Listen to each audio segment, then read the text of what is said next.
There's heightened fear among parents and caregivers over the safety of their children at schools. And this is after an 11-year-old girl was kidnapped while actually waiting for COVID-19 screening outside her school in Johannesburg. That incident taking place in November last year.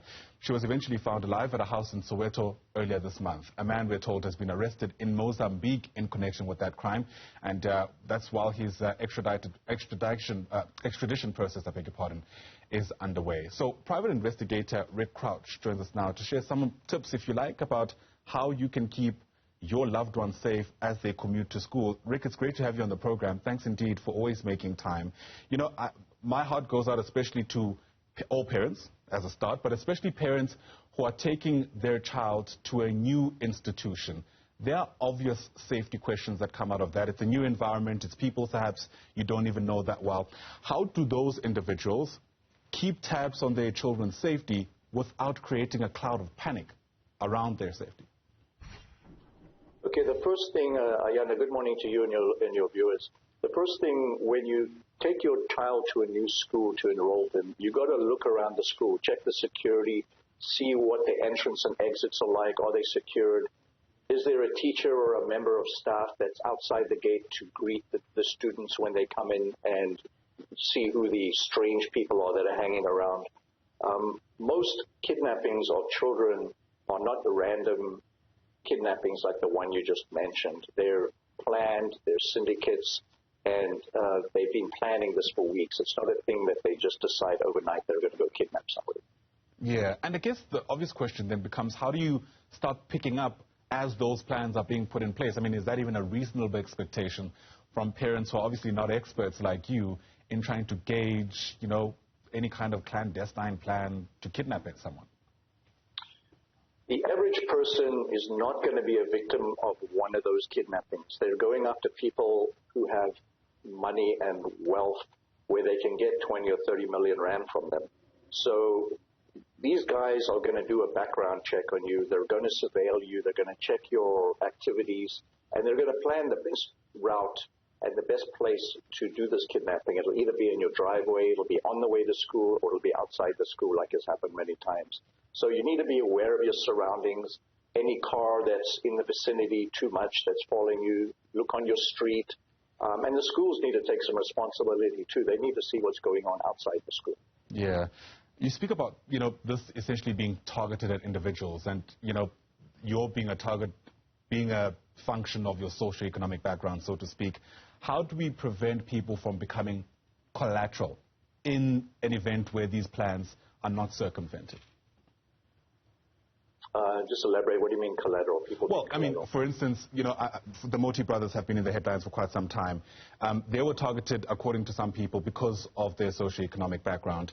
I can't help but imagine what the parents of other pupils who were their classmates were feeling at this time, and how worried they may have been that if this incident unfolded at school, their own children either could have been in harm's way or could have been taken through some series of events. Look, if it happens in the school area, in the parking lot, it's the responsibility of the school. Schools' security in this country is very lax. There's children that are being kidnapped outside schools all the time. In Hillcrest a while ago, there was one outside a preschool where the mother pulled up and these three guys went and just snatched the kid and drove off. There was one security guard who was unarmed. But what is an unarmed security guard going to do against three armed people? I mean, it's just, they need to take security way more seriously in this country. What does that look like, especially in a context where we've been warned against the securitization of places of learning? Those have unintended consequences. I think the unintended consequences are less to be concerned about than the consequences of not having security. You know, the fear of the problems with children at school are not just being kidnapped. It's drugs, it's alcohol. All of this stuff gets into schools because there's lax security. I mean, there's kids bringing in knives. You know, they really need to up the security, put in metal detectors. And in some cases, they need to start searching these kids because it's coming in through those gates with the kids. It does lead me to my next question, right? Often we speak about a threat from the outside. What you've touched on is there are also threats from inside the school itself. There are threats from inside the school. In my own case, when my son was still in high school, there were people outside the school gate that were trying to sell drugs to the kids in the school. And some of the kids go for it because they're using drugs. And if the school was more wide awake when that was happening, they would know immediately that was going on outside their fence of their school. In another instance, 2 or 3 times when my son was walking home, just random cars would stop and offer to give him a lift. So, but he knew better not to engage with strangers and just ignore them. So parents need to go back to the basics of teaching their kids, you know, the cliche, don't talk to strangers, don't interact with them, just move on, run to someone who can help you. You know, in some countries they have certain houses on the street that have a flag or something outside that the kids know is a safe area. So if something happens, the kid knows they can run to that house and knock on the door and get some help. I don't see that so much in this country. Do you think something like that would work in South Africa, though? For instance, as you were saying that, I could just imagine people ostensibly putting out flags to try present themselves in safe houses, when in fact the situation is that the house itself is a far cry from any place that's safe. Well, this country is unique in a lot of things. Also, you know, there's fences and gates around houses, and the chances of the kid being able to get into the house, into the property before something happens, you know, the person could open the gate and all that stuff. So in a lot of ways, that particular thing wouldn't work here in some neighborhoods. But it's things to look at. I mean, we've got to think out of the box with these kind of things. Right now, there's zero security to help kids if they get into trouble on the street. I guess your sense is something is better than nothing, right?